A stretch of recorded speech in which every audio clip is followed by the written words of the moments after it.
This video is on solving absolute value equations. Here is the first of 4 examples. We have the absolute value of 6m equals 42.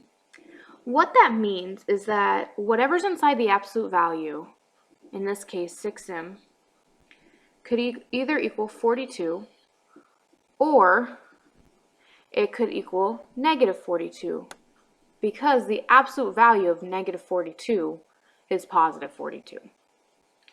So now we're going to solve both these equations. So we divide the first one by 6 and we get m equals 7.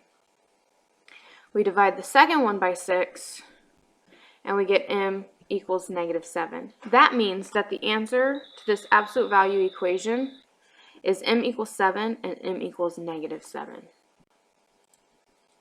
What does absolute value mean? Absolute value means the number of spaces from 0.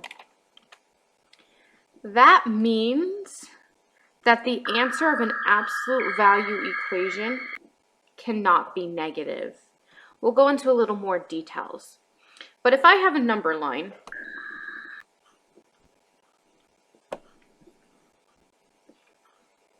and I want to know the absolute value of negative 5. Well, if this is 0, 1, 2, 3, 4, 5, this is negative 5. Right here is negative 5. Well, the absolute value is the number of spaces from 0. So 1, 2, 3, 4, 5. So that means the absolute value of negative 5 is 5. But also, the absolute value of 5 is 5, because that's the number of spaces from 0.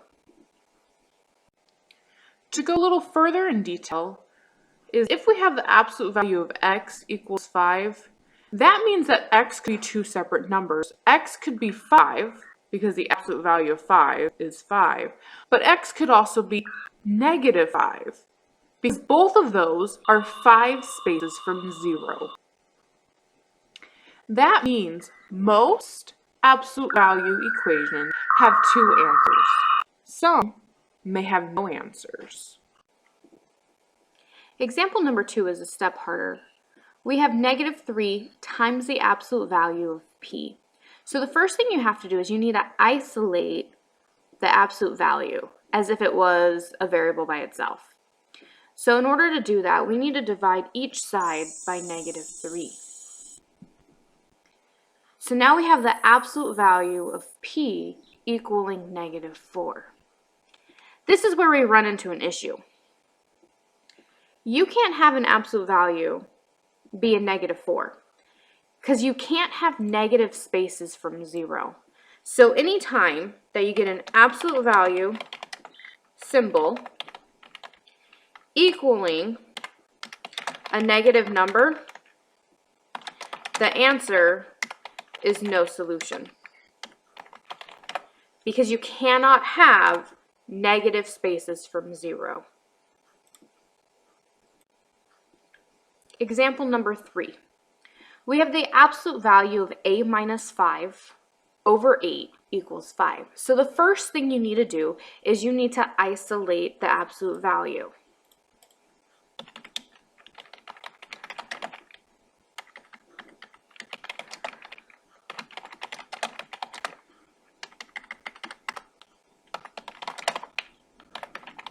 To do that in this case, we have the a minus 5 divided by 8.